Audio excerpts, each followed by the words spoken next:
All right, before we begin, if there's any room on any of the rows, can you just slide over so we can get everyone in the room, if possible? Thank you so much.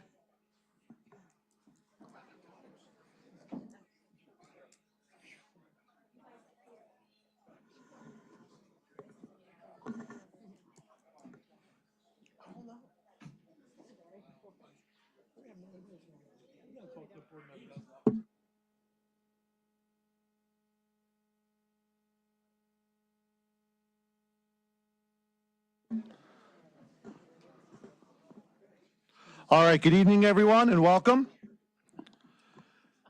The public has been duly informed of this meeting in accordance with Chapter 231 of the Public Laws of 1975 by posting at least 48 hours in advance a notice on the bulletin boards in Stevenson and Churchill schools, a notice to the township clerk, and a notice to the Herald News and the Progress.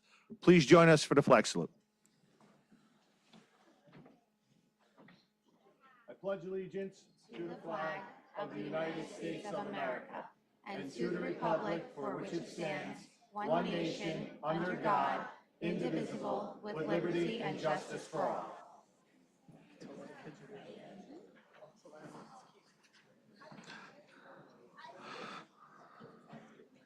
Once again, good evening.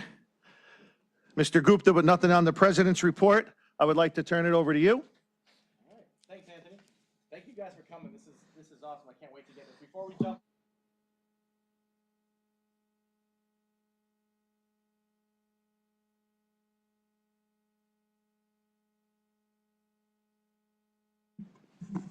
For all those people at home, maybe my parents.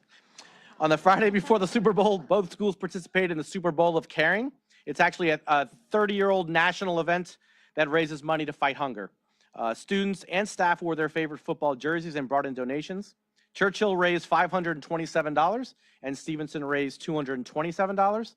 And what may be even more impressive than all of that is we had two third-grade students, and I'm not sure if they're here, but Nicolette DeRusso and Madison Alley, who took it upon themselves to do their own fundraising, and they actually raised $37 for the cause.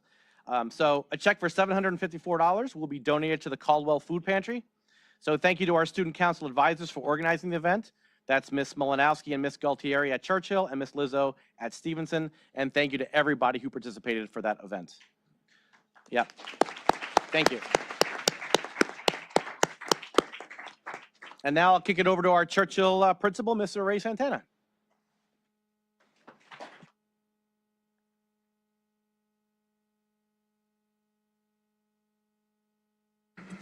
All right. Hi. So I love our Bulldogs of the Month award. I was a lifelong, career-long coach, so it kind of reminds me of the coaching award that I used to give out, or the coaches award, where we would really honor those people that do all the little things that really help the big cause. So the Bulldog of the Month award recognizes one Churchill student from each grade who exemplifies the core values of honesty, integrity, kindness, and dedication to their studies. These students consistently demonstrate these qualities in the classroom, hallways, cafeteria, and playgrounds.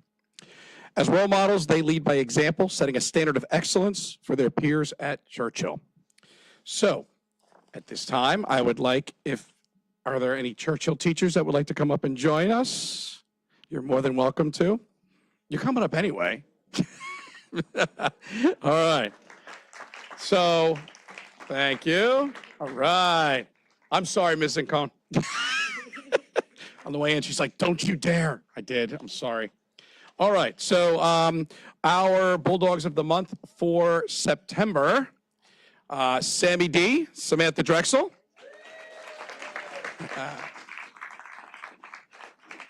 You're going to stay up here, okay? All right.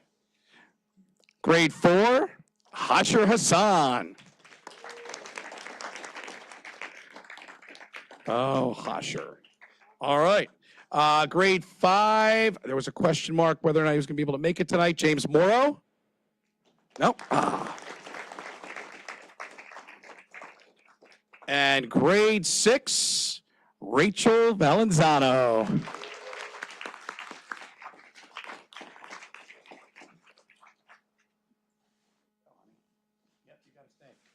You're welcome.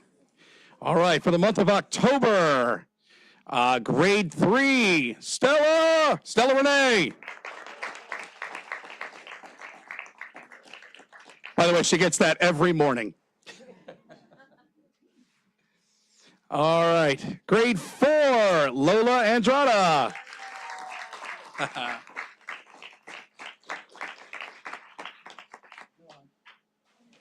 You're welcome. Grade 5, Paris Christian.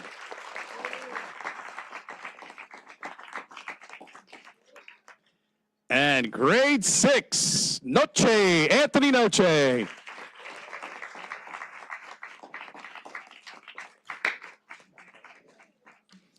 All right, and November, unfortunately, Bailey Johnson couldn't join us tonight, but Bailey Johnson. Grade 4, Luke Breslin.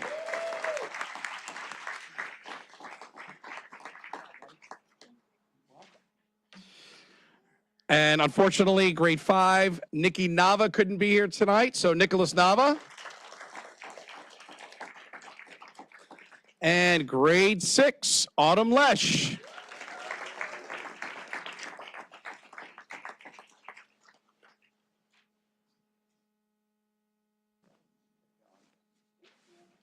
All right, we move our way to December. Grade 3, Logan Little.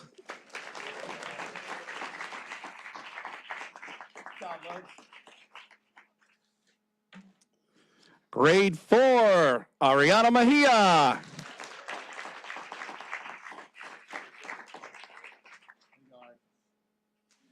You're welcome. Grade 5, Penny Penelope LaRusso.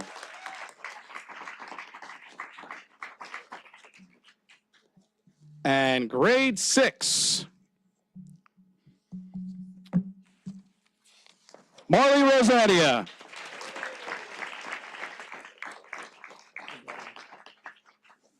Sorry, Mom. Sorry, Marley. I had to pause. My mom's calling me. I really apologize.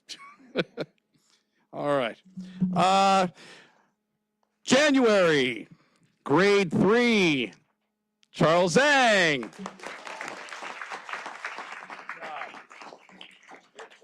Grade 4, Morgan Zalo.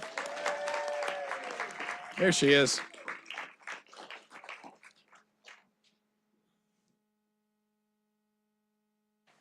Come over here, Morgs. Mar, you can come on this side too. Luke, take everyone over there and come over here on that side. There you go. There you go. Balance it out. Even it out a little bit. Very nice. All right. And grade 5, Andrew Otta.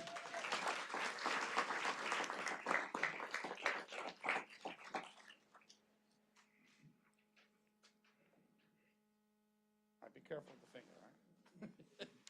finger. All right. You pick a side. You can stand here. You're taller than him. You're good. You want to talk? No, you don't. I didn't think so. And grade 6, unfortunately, couldn't be here tonight, but Vincent Pepitone.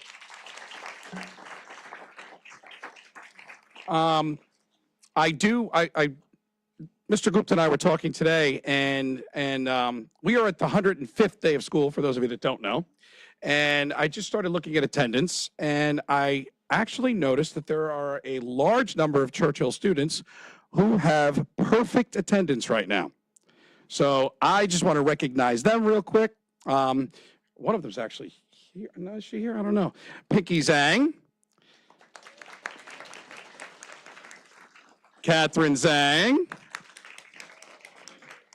Dylan Yip. Jack Scher. Gabriel Reyna. Vincent Palenkas. Nicholas Mollison. Giancarlo Manaya. Alexandra McCauley. Joanna Lee. Marcus Kai Lesh. Mia Lapras. Bodie Latch. Christian Kincher.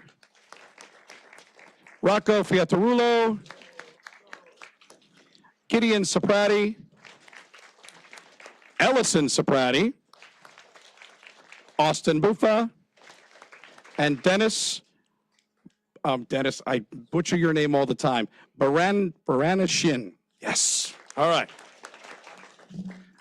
Thank you all very much. Can we do a picture with all of them, and then Ms. Nazarian's got the HEP awards. Absolutely. All right, let's do a quick picture with Mr. Santana, would you like them to come up here with us or us to come down there? It's up to you. You want to do it like I'll put them all here?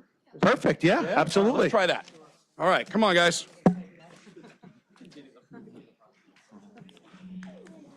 Morgan, triple threat player. All right. Triple threat player. So, wait a minute, hold on. We're going to do this right. Awesome. Andrew, come here. Come here, Andrew. You should go like right. Andrew's going to be taller than me next year. Andrew, turn around this way so you're right in between these two gentlemen here. Perfect. It's still plugged in, Alex. Look at the side of the lens. Okay, with that, you good? Look at you, such like logic.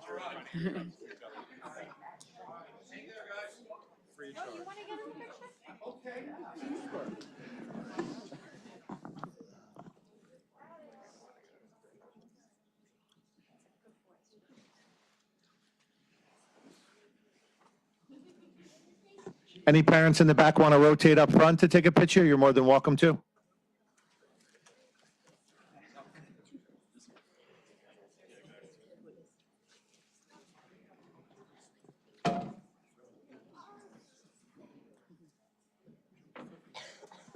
Ladies and gentlemen, how about one more big round of applause for all of our Bulldogs of the month. Congratulations.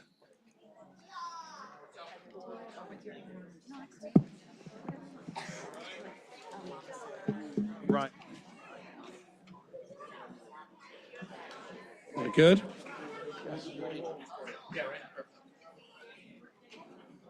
I'm going to move her to the side a little bit so they shouldn't trip on that. All right. And now I would like to introduce our STEAM/HEP teacher, Ms. Tori Nazarian.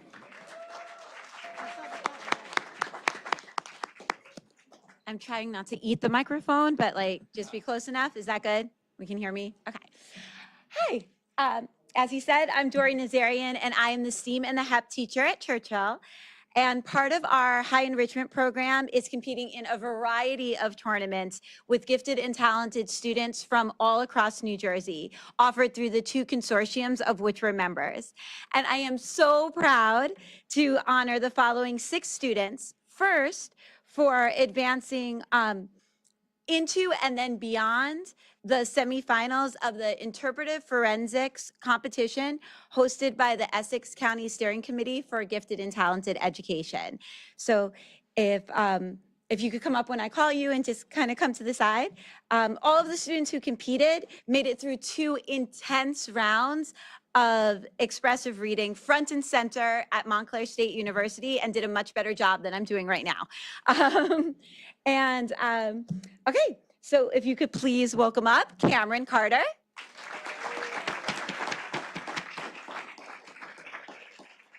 Great job, Cameron.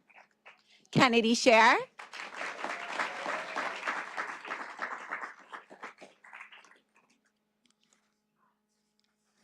Thank you. Viviana Hernandez. Madeline Piccarelli.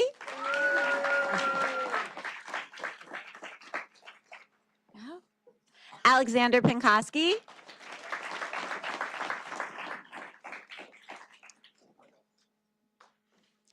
And Vivian Gabriel.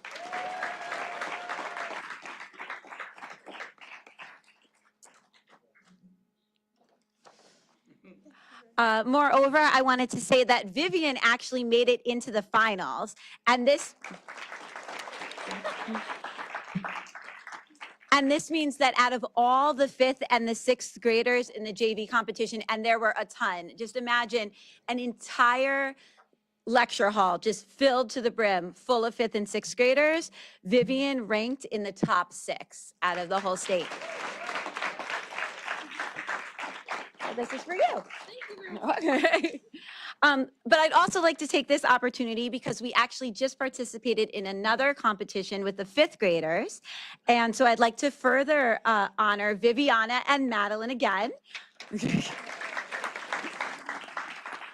Because in the 5th grade Totally Global tournament, I was thrilled actually to see that all of our Fairfield kids really took leadership roles in their groups. And although we're used to seeing that in general when they're around regular ed students, they were around other gifted and talented students and they still took the leadership roles in their teams.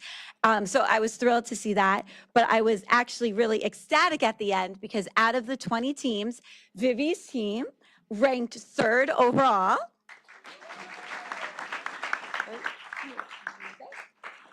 And Maddie's team actually ranked in the 1st place.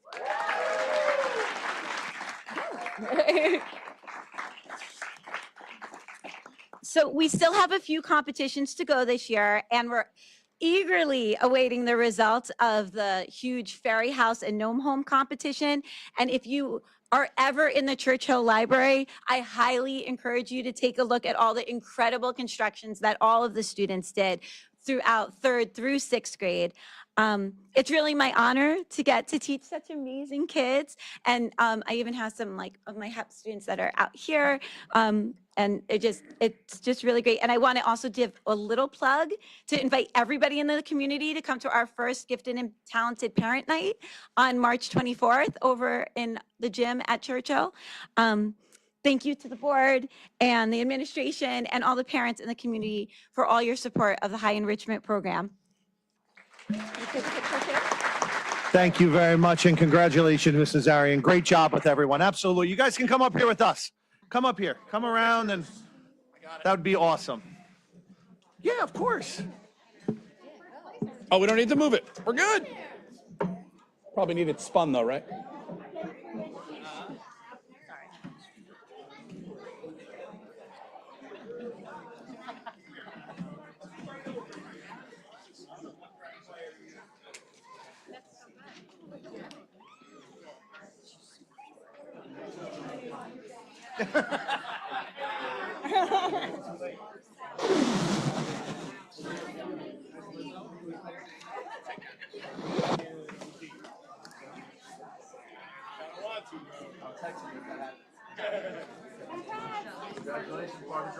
Once again, let's give them all a big round of applause. And at this time, ladies and gentlemen, we're going to break for just a moment. For those of you that would like to leave with your children, you're more than welcome to. And for those that would like to stay for the remainder of the meeting, please do so.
course in the beginning or the end?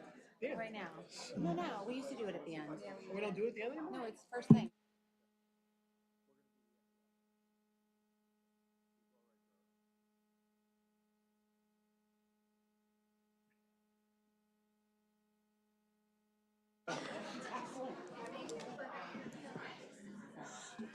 All right, for those of you that decided to stay, thank you very much. We're glad you did. At this time, we'd like to call up Cindy Halen from the Fairfield Education Foundation, who is going to be honoring some of the teachers this evening for such great work. So, yeah, no, we'll spin it. Can you spin that around a minute, please? Thank you so much. Cindy, we'll turn it for you. Yeah.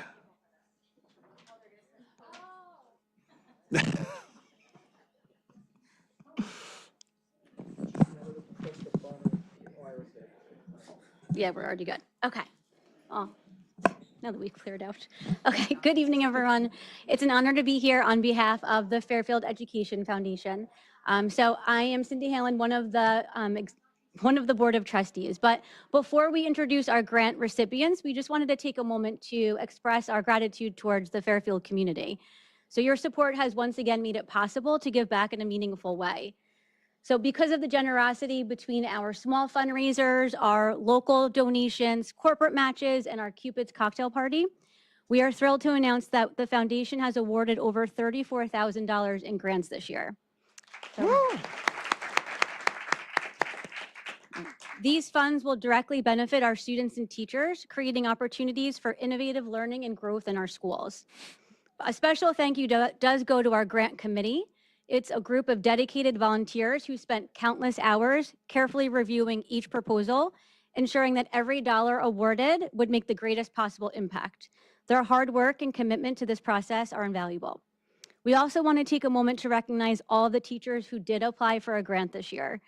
The application process was extensive, and every teacher who participated put in a great amount of time and effort to develop creative and thoughtful proposals. So it definitely took a risk and some courage to share their ideas. And although we couldn't grant all of them this year, we hope that they will come back next year and we could see some of their innovative and inspiring ideas in future applications. So the 24-25 FEF grants are funding exciting projects this year, including Promethean board in the MD classroom, Promethean boards in every second grade classroom. We had the Century Pathway for the hallways in the schools and STEAM bins for every kindergarten classroom, which is awesome. We are so proud. We're so proud to support these initiatives and the educators behind them. So at this time, we'd like to invite up all of the recipients so they can briefly share their projects and the impact it'll make on the students. And again, we want to thank everyone who made these grants possible.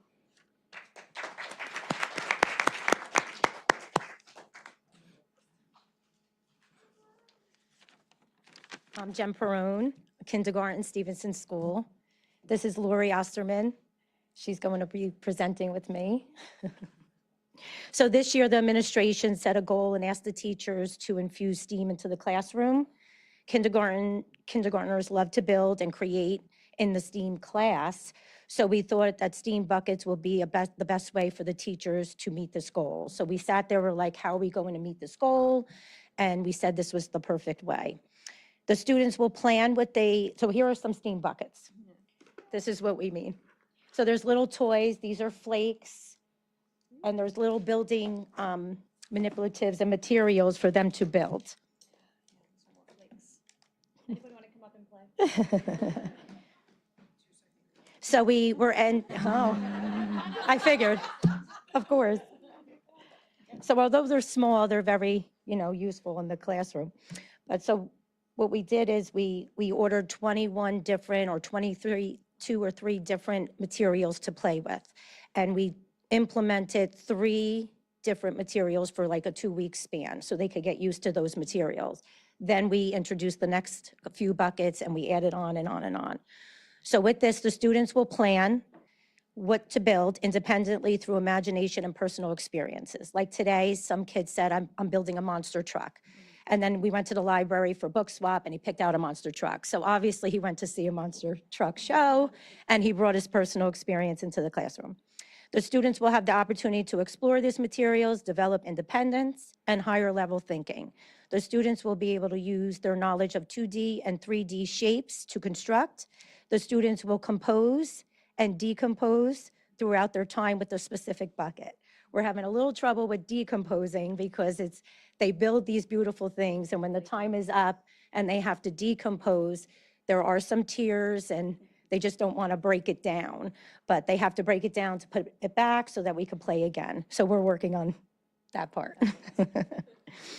Most of all, students will be able to work individually or with a small group to set a purpose and then reach that purpose by working together. So collaboration with peers, promote the positive behavior in the classroom and a very happy classroom. We have some pictures here of some kids engaging in the buckets. Or there, yeah. So that's how it's working in the classroom. So when they're done with their work, they can go to a STEAM bucket and build. So I just wanted to tell two little stories that happened because you would like to know how it's being used in the classroom. So I came back yesterday from lunch and a kid showed me what he built. He said, look at Mrs. Brown, I built this. And I said, oh, it's fabulous. What is it? And he said, it's a Tesla. And I said, a Tesla? And he said, yes. I said, well, what made you build a Tesla? And he said, well, I tried to build a dump truck and it didn't work out. And I said, what didn't work out? He said, well, the doors, I couldn't get the door to open. The door only opened this way, like a Tesla. So I turned my, invention into a Tesla. And I said, this is fascinating that I'm having this conversation with a 5-year-old, you have their lunch. And I said, well, what made you build the dump truck to begin with? And he said, to get rid of all the snow that's around. So then, there it is, the personal experiences they bring into the classroom. So then there was another little girl, I have to tell this story, who speaks in this nice, kind little voice. And after everybody was cleaning, she said, Mrs. Barone, I built a flower garden. And I said, it's beautiful. And she said, and it's a windy day. And I said, okay. And it was the gears that I just put out. So there was a green slate and then all the gears with the flower. And she said, watch. And she turned it and the flowers were moving. And she said, say it's a windy day. And I said, it really is. It's a windy day in room 32. So we say thank you to you, because what you don't see in the pictures and what you don't hear is the conversation that they're having. Who's leading the group, who's sitting back and watching, who's like trying to chime in but doesn't have the confidence just yet. That's what we see. You don't see it in a picture, but you see it in the classroom.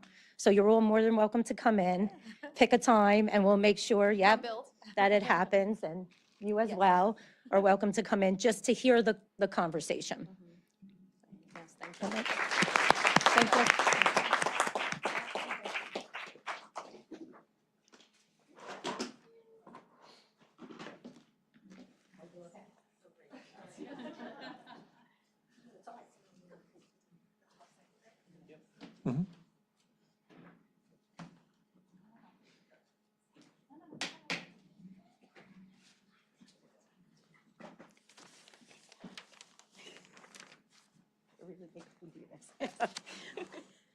Okay, good evening. I'm Donna Leza, one of the second grade teachers at Stevenson School. I'm Andrea Goldsmith and Vanessa Mayer, Michelle Manna, Cheryl Malinsky, and Sarah Goodman couldn't be here tonight, but I'm speaking on behalf of everyone. First of all, we'd like to give a big thank you to the FEF for your extremely generous donation to our classrooms. Second grade teachers are now enabled to enhance learning through the implementation of technology into our daily instruction. The Promethean boards will update the use of technology for whole instruction and differentiated lessons. These boards benefit 100% of the current second grade students, but will also benefit all second grade students for years to come. For language arts, we're able to show books and to do interactive writing and reading activities.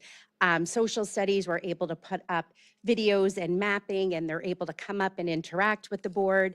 In math, they're able to, again, very interactive, come up, solve problems, take turns. They love writing on it. They love, I don't know about you guys, but they love when I'm confused. And I'm like, wait, I don't know what I just hit or what just happened. And then you're hitting something. So we're definitely still learning, definitely still working on the training with that. But I love when a 7-year-old tells me, no, don't hit that button, hit that one. And I'm like, seriously, okay. And they're usually right. We're able to do interactive foundations lessons and phonics, and they're really just having a good time with it. When they see the board get lowered, they're like, yes, we're gonna get called up, because they know that's when the markers are out for them, and it's just very exciting. The differentiated instruction that it provides allows us to meet the needs of all the individual students in a very diverse population. Technology allows the personal experience while supporting students with IEPs, interactive lessons. Lastly, we're really bringing them into the 21st century with skills and the technology and critical thinking, collaboration, creativity, and literacy. It's really been amazing. I don't know, I mean, I know we talk about it all the time, just the impact, like we turn that on and it's like the whole room lights up and they're so excited. And then I'll be like, okay, let's try this. And then I'm like hitting things and they're like, no, drag it this way. And it just really is a lot of fun. We're really seeing the benefits. Student engagement is high, and we're all excited to learn more about implementing all of the different, technology into our daily instruction.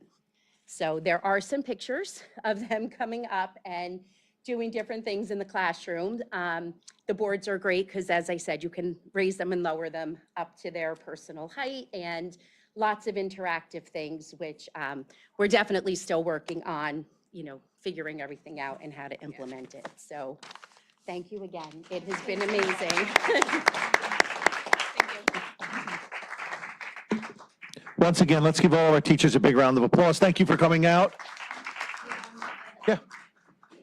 I just want to clap for everyone. Hi, my name is Sonal Patel. I'm the occupational therapist for the district. Thank you so much for this grant. My grant, which I wrote, was for sensory pathways, something that we can have in both Churchill and Stevenson School.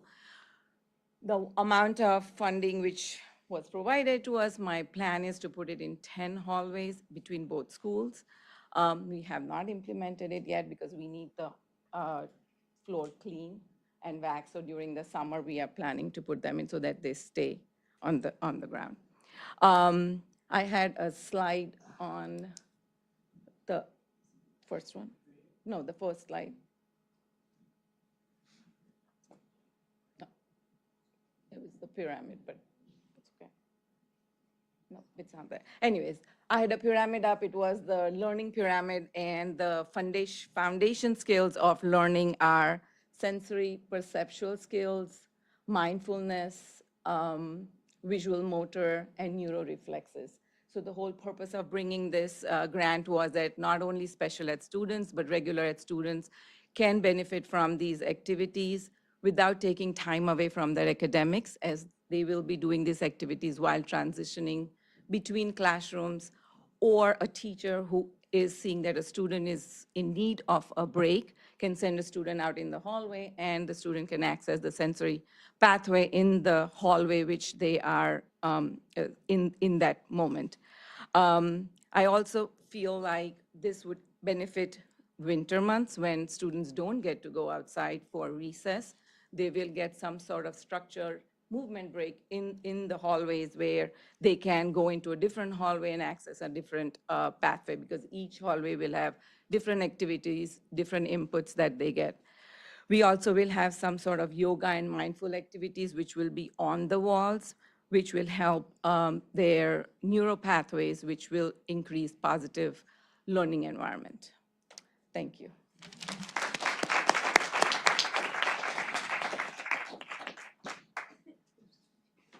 Absolutely. Can we have all the teachers come up with our FEF members and this overwhelming check? Do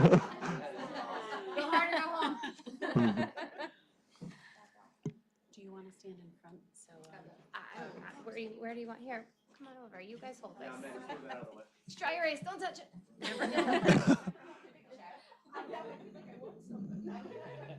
that McMahon when you need him. Yeah. You can't sit because they're actually human beings that are tall. Are we gonna stand up?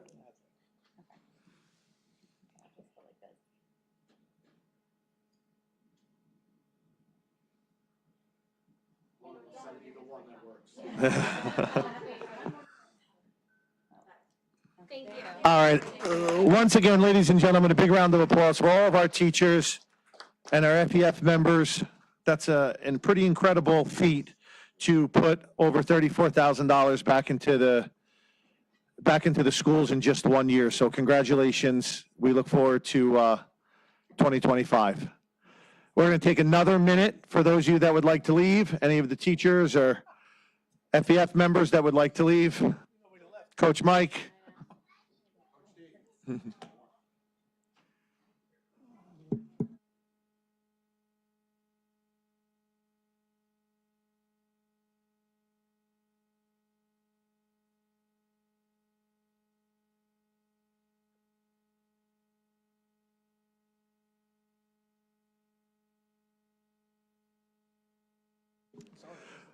All right, at this time, we'd like to move on to our business administrators report.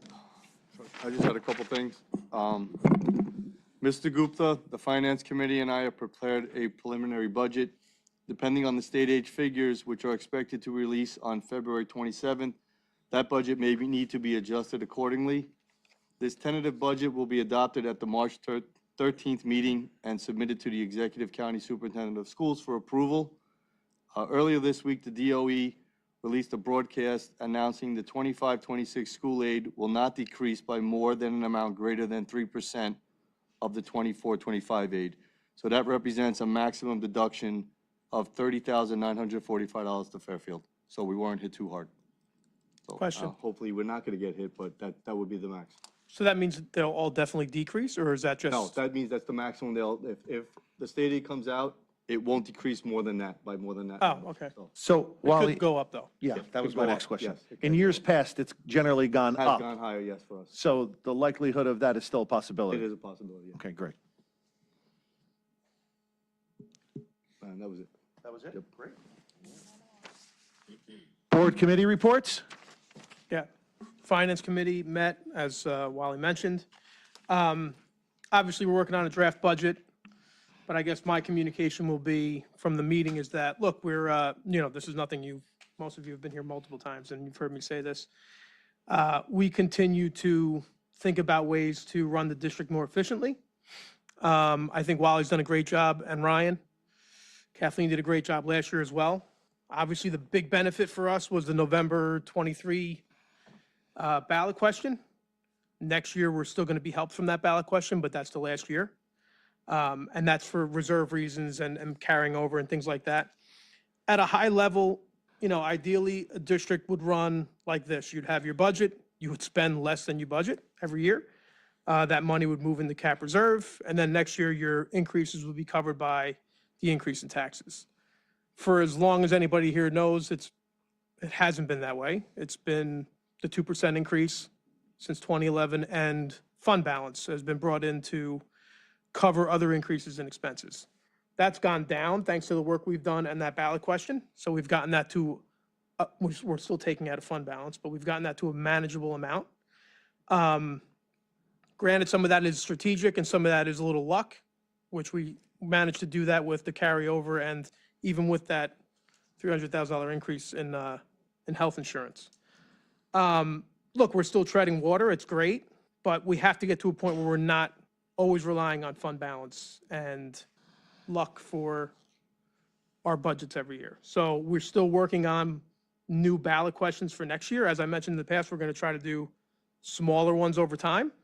As a comparable district, right now, if you look at the districts similar to us in our region, and you could all figure out which one it is, we run the same district at $900,000 less in total tax revenue. It's not fair. It's not fair to the people that are up here. It's not fair to the teachers that teach our kids. So we have to find a way to be efficient, be lean, and spend money on education so that whatever teachers are facing our kids are doing it with the best at their disposal. And if that costs more money or if that's just different programs, whatever that is, we have to work that out. So we're gonna hopefully work on 2 questions. They won't be the size of the ones that were proposed in the last election 2 years ago. They'll probably be about half of that. One of them will be permanent, meaning it'll be for education and it'll be a permanent tax increase. The other one will be more strategic as to maybe a one-time tax increase where whatever it is, probably a capital expenditure, goes up 1 year, we do the project, and then the next year, there's no more tax increase for that because the project's done. That's a good idea because of the amount of projects we have to do, the dollar value, and the fact that we only have about half of that value in our cap reserve account. Now, we don't have all of those, every year, in a couple months, we'll have another committee meeting for buildings and grounds where we'll talk about the projects that should be done. Some are health and safety, so they have to be done no matter what. Some are nice to haves, and some are just because our buildings are old. I think that number last year was around 8.5 million. We did the roof, we're doing the boilers, which is coming up. Hopefully we can get some savings from PSE&G there, but more to come on that. If we had about 75% of that total number in our CapEx, I'd say doesn't make sense to do a one-time ballot question just for that, because you don't always want to be increasing taxes for every single little thing. But right now, it makes sense.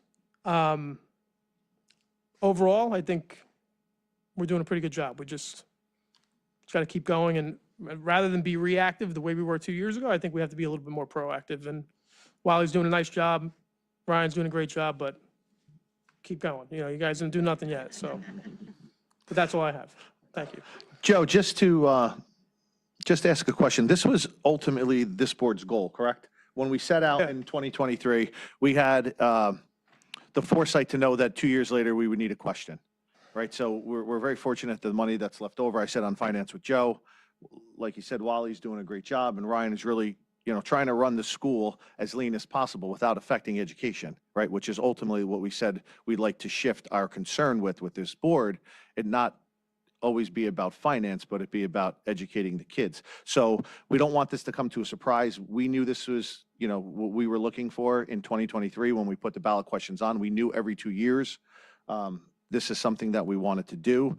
To segue into buildings and grounds, which I sit on with Joe as well. Wally, could you just give an idea for the people that are in the audience and for those that are listening at home, just a ballpark on what the boiler project itself alone cost? The architects estimate with all costs, it's about a $1.1 million project to replace the boilers at Churchill. So it's not a cheap project, so we're looking for some direct reimbursement from PSE&G, where they help subsidize some of that cost. But it is an expensive project.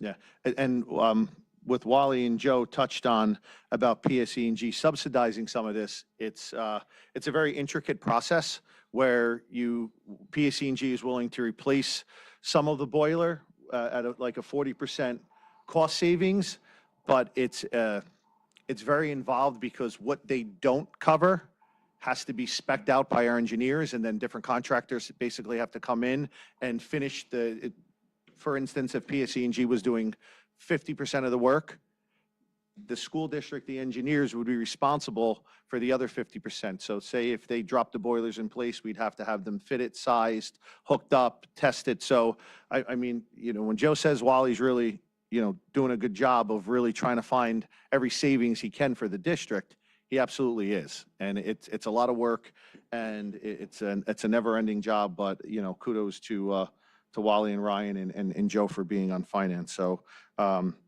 with that being said, I'd like to move on to any other committee reports, if anyone has anything. Nothing? No? Okay, great. We'll close that portion of the meeting out. Public comments on agenda items only. Anyone? Wonderful. Finance? Yeah. Okay, so page 4, finance. The following finance motions are made at the recommendation of the superintendent of schools. Anything placed on this agenda, items 1 to 5, will be voted upon in one motion. I'd like to motion items 1 through 5. Second. Roll call? Mr. Feedy, Yes. Ms. Street, Yes. Ms. Altai, Yes. and Mr. DePascal. Yes. Okay, moving on to personnel. The following personnel motions are made at the recommendation of the superintendent of schools. Anything placed on this agenda, items 1 through 8, will be voted upon in one motion. I so move. May I have a second? Second. Roll call? Mr. Feedy, Yes. Ms. Street, Yes. Ms. Altai, Yes. and Mr. DePesco. Yes. Okay, curriculum. The following curriculum program motions are made at the recommendation of the superintendent of schools. Anything placed on this agenda, items 1 and 2, will be voted upon in one motion. I so move. May I have a second? Second. Roll call? Mr. Feedy, Yes. Ms. Street, Yes. Ms. Altai, Yes. and Mr. DePesco. Yes. Policy, the following policy motions are made at the recommendation of the superintendent of schools. Anything placed on this agenda, items 1 to 2, will be voted on in one motion. Motion? A second? Second. Roll call? Mr. Feedy, Yes. Ms. Street, Yes. Ms. Altai, Yes. and Mr. DePesco. Yes.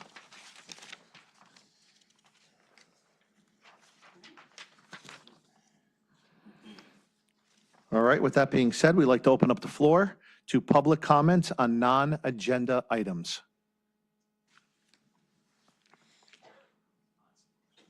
We were so close. Knew you couldn't get by one, Mr. Lamort.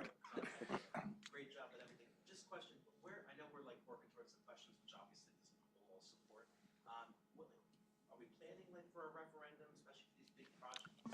Like, what's the status? So, I know it takes a while. All right, go, Yeah. no, you go. That's yeah, fine. so, yes, but before we put the cart before the horse, we feel like we should get our finances straight, right? And work with administration to see what the school really needs, right, to address all the kids, general education, basic skills, and our HEP students.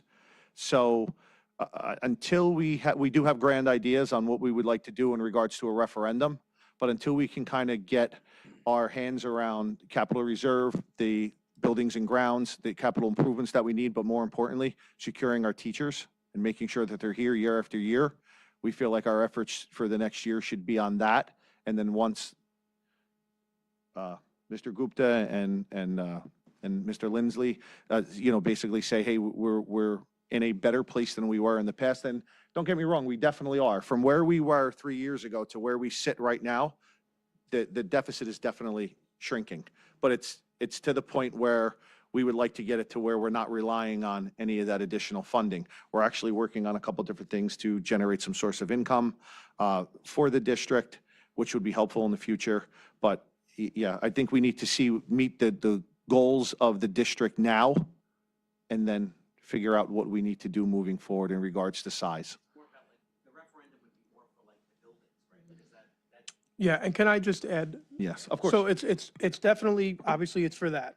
But what you have to also realize is from the time we've done the last one to now, you're going to get half for the same cost. You have to get the full support of the town for any of these questions. And on top of it, there are bigger items like for the state. If the state all of a sudden turns around and mandates preschool, we can't start a referendum, do that referendum, then, oh, the next year now we're going to have to, we have this mandated preschool that we're going to have to build out for. it's got to be used for what it. It's just, it's more manageable and safer for the district to do what they can control. Small wins, couple singles and doubles here and there, and then, And I think that. one of the real reasons the last referendum failed is because it wasn't thought out properly. And I'll say that publicly. And what I mean is, it's great to have a new school and a new wing and new technology, but if you can't afford to staff those rooms with teachers and the supplies needed, what's the point, right? So we want bigger schools. We want state-of-the-art technology, but if we can't get ourselves fiscally responsible to retain the teachers that we have, why would we go out and bond? Like Joe said at the time, $28 million was an average of less than $300 a year to the average taxpayer.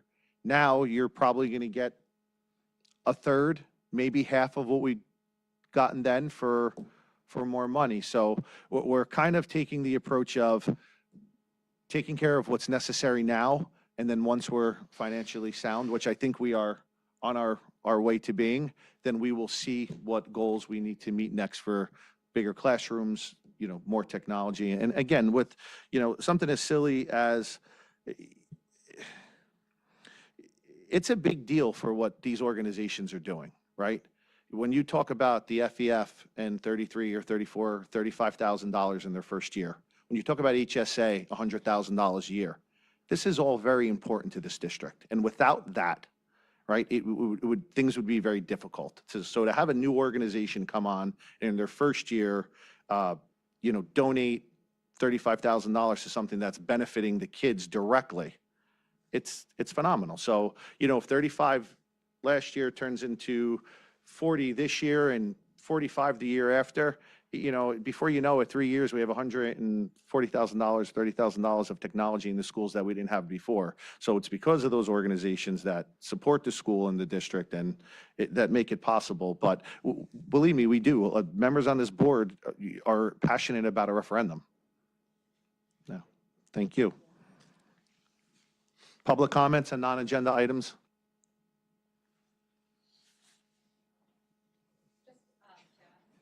Okay. Does the state contribute at all to some of these capital expenditures? It depends on, and the architects will put a rendering to the state, and depending on it, sometimes the state will subsidize some of those projects, but it's all project dependent. Are they, do we know yet, or is it too early? Are they contributing towards the boiler? No. Oof. Yeah. Joe, can you explain what you mean by rely on fund balance? Does that mean like rely on a savings account? No, so and Wally, correct me if I go rogue here. If you have your budget number, Yep. you always spend less. You can't spend more anyway. Like your surplus, whatever you didn't spend? You didn't spend it, but now whatever that number is, only 2% of that is allowed to be put into fund balance. And that portion you could bring in, What happens with the rest? goes to cap reserve. Got it. Okay. Right. So 2% of what's left over from last year, you can roll 2% into of our expenses is the max. Oh, it's the same for what number. you can So- use in future years? No, it's Correct. what you're allowed to maintain as like a fund balance, Like a cushion? yes, Okay, which isn't much. I got it. It really Back to the boiler. Did we think they were going to contribute towards that and they didn't, or that's something that No, they would no. not contribute towards? Yeah, no, that's something they wouldn't contribute towards. Actually, for the PSE&G program that we're looking into now, and it looks like that's the direction we're going to go, that's something that we sought out ourselves, right? So that 40%, like we're 1.1 now, including that. If we didn't have that After up their contribution? after the contribution, right? Or- No, right, it's No, before. that's before no. that. budget So, was- so if we could That's the max. save, So we're like 660. well, Oh, don't get ahead of it. $440,000, and it only cost us 600, that's a savings of $400,000. You have to spend the money before you get anything back. Got This it. is not like, we have to spend it, do it, and then we get the money at That's- some point. And we take our, PSEG is trying to cover, they will cover the fixture, so they will cover the actual furnace and the pumps. But you have to do it all first, and then you get your check when you Yeah. get your check. Got it. PSE&G does run a lot of programs, and we've mentioned this in the past before. Our board was able to replace every single outdoor light in all of the schools, all of the cafeterias, and all the gymnasiums for zero cost to the district. That's awesome. That information was passed along to the town, and the town utilized it as well throughout the park, recreation, DPW. So we really are truly looking for every savings that we can. I know Yeah, we're Wally's looking to working do on. that inside the buildings now, the same lighting program. Unfortunately, some of those incentives aren't as lucrative as they were with zero. They're starting to dry up, but we're looking to do the same thing for the interior of the entire school. That's within great. Hopefully this year coming up. I have one more. Sure. How much is in our cap reserve? I don't, top of my head. You can let me know. I don't want to Yeah, put I you on can the let you spot. know. Yeah. Okay, that's it. Yeah, that's okay. Thank you. It's several. That's okay. Yeah, several. Yeah, I want to say it's several $1 million. A lot of big projects too, right? Unfortunately, when we met with our engineers, Joe and I were in a meeting the later part of last year, and they estimated around $8 million in repairs. Yeah. So there's a shortfall. Yeah. Yeah. But then you also have to factor in, That's- that was $8.5 million. This was your last point year. about why we might need to ask for more money because we're not going to be able to afford it with just the reserve that we Well, have. Not every project needs to be done Yeah. in the next 2 years, but at some point, they're going to have to be done. Got it. Okay, thank you. Thank you. Anyone else on public comments, non-agenda items? Okay, with seeing no one, I'll close that portion out. Next meeting, be it resolved that the next meeting will be held in person on March 13, 2025. Public work session beginning at 6 PM, followed by executive session with public session resuming at approximately 7:30 PM at the Fairfield Municipal Building. May I have a motion for adjournment? Motion. Second? Second. Roll? All ayes? Aye. Ayes. Thank you all for coming out despite the weather. you. Thank you for the Fairfield